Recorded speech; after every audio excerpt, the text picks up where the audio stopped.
Okay, so this video is going to be a little bit more impromptu than I usually do. I saw that there was a lot of controversy with the chat control that's being proposed by the EU. The EU chat control has become a huge topic of public attention. This is because in a major vote planned for 13 or 14 October, EU governments will decide whether to endorse or reject a mass surveillance, encryption breaking, and anonymity ending law, the EU CSA regulation. However, there remain many democratic checks and balances in the EU lawmaking system that mean we still have a strong chance to stop measures that would amount to chat control. So, the words endorse a mass surveillance, encryption breaking, and anonymity ending law, those are some pretty strong words right there. So I looked into it a bit deeper, and it says here that the real reason is to prevent child abuse. So here we see that this would require tech companies to scan users' private communications, including encrypted messages for child sexual abuse material.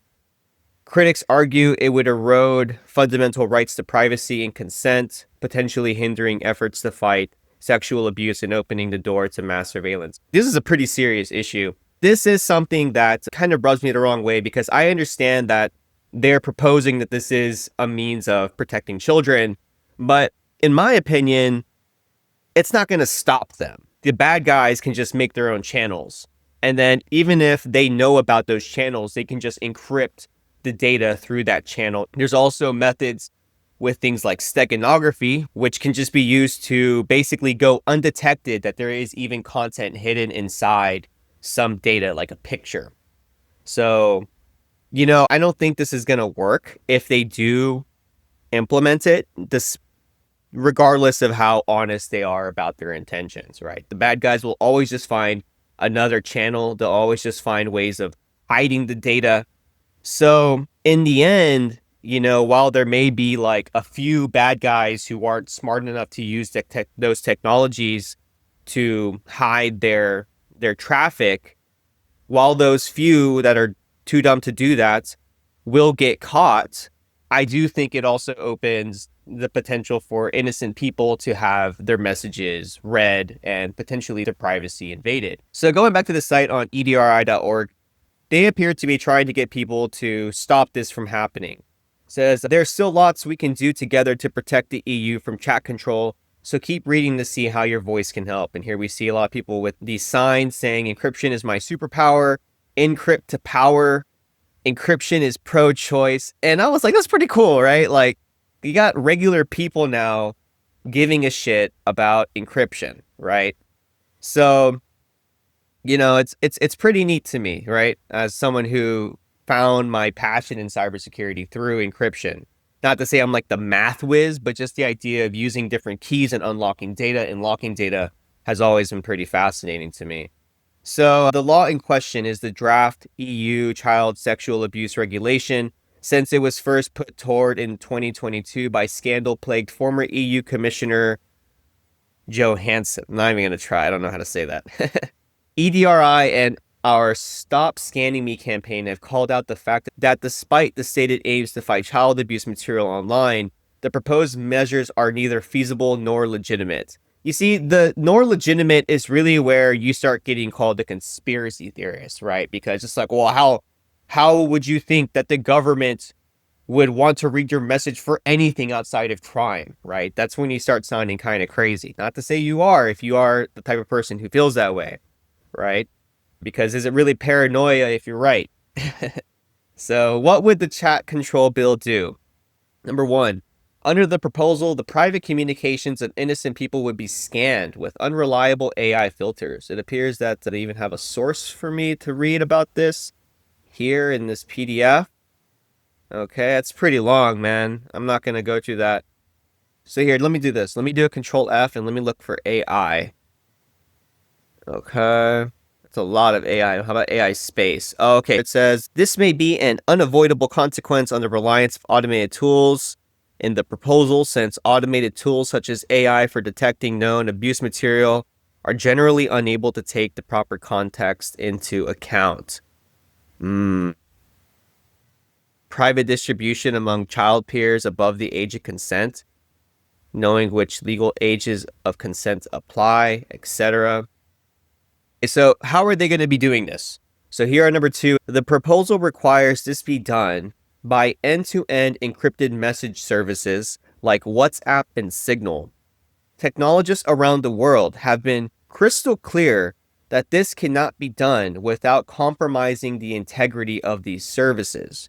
It would be like deploying personalized spyware to millions of people's devices. Okay, so let me come here. Just another article, right, about client-side scanning. Client-side scanning would enable on-device analysis of data in the clear. If targeted information were detected, its existence and potentially its source would be revealed to the agencies. Some in industry and government now advocate a new technology to access targeted data. Client-side scanning. Instead of weakening encryption, client-side scanning would enable on-device analysis of data in the clear. If targeted information were detected, its existence and potentially its source would be revealed to the agencies. Its proponents claim that client-side scanning is a solution to the encryption versus public safety debate. It offers privacy in the sense of unimpeded end-to-end encryption. Okay. And the ability to successfully investigate serious crime. Unimpeded end-to-end encryption and the ability to successfully investigate serious crime. In this paper, we argue that client-side scanning neither guarantees crime prevention nor prevents surveillance. Indeed, the effect is the opposite. I agree. Client-side scanning by its nature creates serious security and privacy risks for all society. While the assistance it can provide for law enforcement is at best problematic, there are multiple ways in which client-side scanning can fail, can be evaded, and can be abused. Many online service providers that allow users to send arbitrary content to other users already perform periodic scanning. So it's already going on to detect objectionable material and in some cases reported to authorities. Targeted content might include spam, hate speech, animal cruelty, and for some providers, nudity. Local laws may mandate reporting or removal. For example, France and Germany have for years required the takedown of Nazi material, and the EU has mandated this be extended to terrorist material generally in all member states. So it's basically already happening. We're already using machine learning to help find this type of stuff. It sounds inevitable. All right, so here on this article from Internet Society back in 2020, says encryption is a technology designed to help internet users keep their information and communications private and secure. Yep, encryption does this. End-to-end encryption, where the keys needed to unscramble an encrypted communication reside only on the devices communicating. By design, only the intended recipient holds the key to decrypt the message. Adding message scanning, even if it is client-side, breaks the end-to-end encryption model and fundamentally breaches the confidentiality. Client-side scanning refers to systems that scan message contents for matches or similarities to the database of objectionable content before the message is sent to the intended recipient. For example, your antivirus software may do this to find and disable malware in your computer. So like your AV has like a list of different signatures or different viruses to look for. And then if they see that type of signature or program on your computer, it'll check it to the database. If it rings up, alert, your AV goes off, right? With major platform providers moving towards implementing more end-to-end encryption and calls by some in law enforcement to facilitate access to message contents to identify and prevent sharing of objectionable content, client-side scanning could emerge as the preferred mechanism to address objectionable content shared on end-to-end encrypted services without breaking the cryptography. However, client-side scanning would compromise the privacy and security that users both assume and rely on. By making the contents of messages no longer private between the sender and receiver, client-side scanning breaks the end-to-end trust model, because they would have to read the scanner would have to read the content to compare it to database, right? Like, how else is it going to know that there's a match if it doesn't look at it first? Client-side scanning generally refers to a way for software on user devices to create functionally unique digital fingerprints or hashes of the content. Okay, so I could see that being like a rebuttal. It's like, oh, dude, it doesn't actually read the whole message and then compare it to the database. It hashes the message and then reads it to the database. It then compares them to a database of digital fingerprints of known objectionable content such as malware, images, videos, or graphics. If a match is found, the software may prevent that file from being sent, often without the user being aware. Newer approaches to client-side scanning also look for new objectionable content using more sophisticated algorithms. This is difficult and makes the chance of false positives even more likely. All right, so this is what I was looking for, how CSS works. There are two basic methods of client-side scanning for objectionable content on an end-to-end encrypted communication service. One performs the comparison of digital fingerprints on the user's device, and the other does the comparison on a remote server. The content stays on the device. One performs the comparison of digital fingerprints on the user's device, and the other does the comparison on a remote server. The content stays on the device. Okay. Comparison performed on the user's device. Local digital fingerprint matching. The application on a user's device has an up-to-date full database of functionally unique digital fingerprints of known content of interest. The content that the user is about to encrypt and send is converted into a digital fingerprint using the same techniques applied to digital fingerprints in their full database. If a match is found, or an algorithm classifies the content as likely objectionable, then the message may not be sent, and a designated third party like law enforcement, national security agencies, or the provider of the filtering service could be notified. It fingerprints your message, compares them. If there's a match, trigger alert, trigger event. Number two, comparison performed on a remote server. There can be significant challenges with maintaining a full database and sophisticated algorithms that perform a real-time analysis on a user's device. The alternative is to transmit the digital fingerprints of a user's content to a server, where a comparison with a central database is performed. This is probably the route I'd imagine they're going to be taking. Problems with client-side scanning for objectionable content.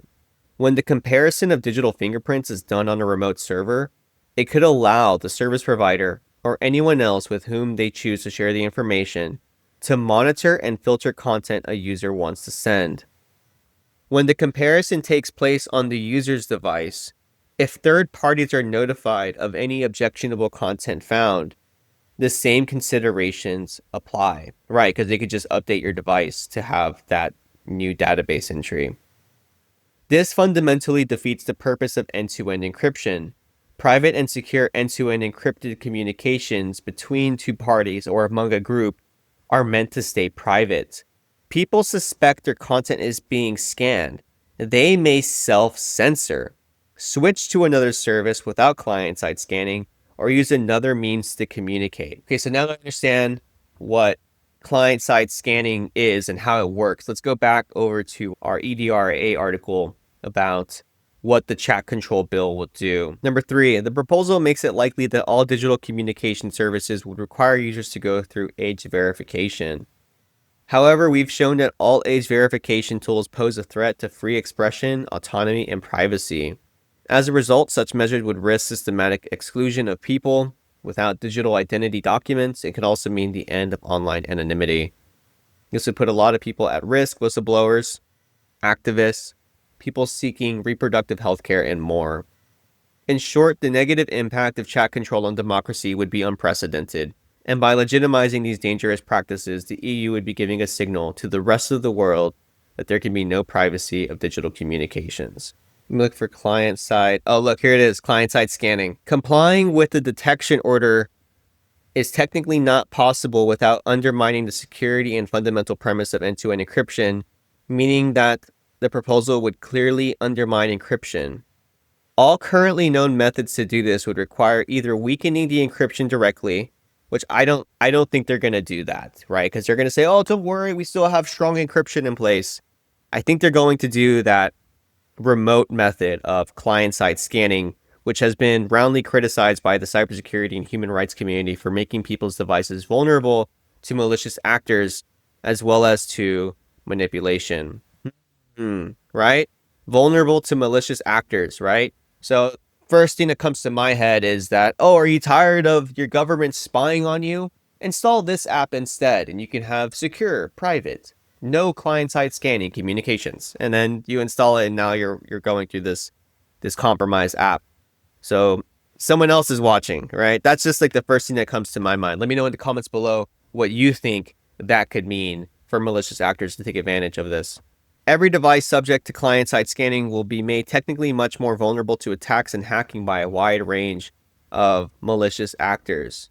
So I'm trying to think of a way to evade this, right? Like if I were living in a world where I knew my computer had some CSS installed on it because I want to use WhatsApp or Signal or Telegram or whatever, and I wanted to make sure that I maintain my privacy, how would I get around the CSS? Because like I said earlier in the beginning of this video, the bad guys are going to do it anyway. They're going to evade it anyway. And according to what the EDRI believes, it will actually expand the attack surface. Just knowing how we can evade it as the good guys to maintain our own privacy, if you wish to do so, how would that be done? My first thoughts are that I would have one device that does not have CSS on it. No client-side scanning applications or any applications that may be involved with CSS. It would just be a single device that has a Python script on it. And then for any time that I want to send a message through my main device to my buddy, I would craft a message that's encrypted with my buddy's public key. So through my main computer's app, my buddy would send me their public key. I would then use that public key to encrypt the data on my device that does not have CSS on it. Then I would take that encrypted message and then send it through the application that has the CSS on it. But I don't have to worry about the fingerprint being sent or being scanned because it's encrypted anyway with his public key. So now the application with the CSS would send this encrypted message. HTTPS would encrypt it again, right? That's not the point, right? It's not to protect it from the man in the middle. It's to protect it from the end to end. Okay, so now my buddy receives this message on their end through their application that has CSS on it. I have two devices. They would take that encrypted message and then decrypt it with their private key on that device. And then they would reply. They would take my public key, which I would have sent through the computer with the CSS on it, to them through that same channel. They would encrypt their message with my public key on that device that does not have CSS on it. Okay. They would then copy, paste it into their device that does have the CSS application on it, and it just repeats back and forth. And that's how we would be having our communication. So now that I understand like how that's like the most basic way to do it, right? There's a lot of assumptions and variables in there that we just don't know because it hasn't been enforced yet. Fingers crossed it doesn't, right? But then you could proceed to automate that whole process, right? You could put certain permissions. You can make it to where like traffic can only be inbound or outbound between the device that does have CSS on it versus the device that doesn't. So you can control what goes out from it, right? You don't want any information from the non-CSS device to leak into the computer that does have the CSS. Ultimately, it's possible to maintain your end-to-end encryption, I believe, if you were to use that approach. But Again, that's not including all the possibilities of how this could actually be implemented. Let me know in the comments below your thoughts. If you're interested in knowing how to encrypt data, how to hide data for your own rights to encryption, I do have a couple of videos. I have one where I go pretty in depth with both encryption, multi-factor authentication, and steganography, that is hiding data in plain sight, with this video right here. And then if you're looking for just a basic overview of how encryption works, I suggest that you go watch this video here. Overall, guys, I hope you take some of your own time to research this, and I wish you all the best in your own ventures for maintaining your privacy online. Be sure to tell all your friends, smash like, subscribe, and I will see you next time. Bye-bye.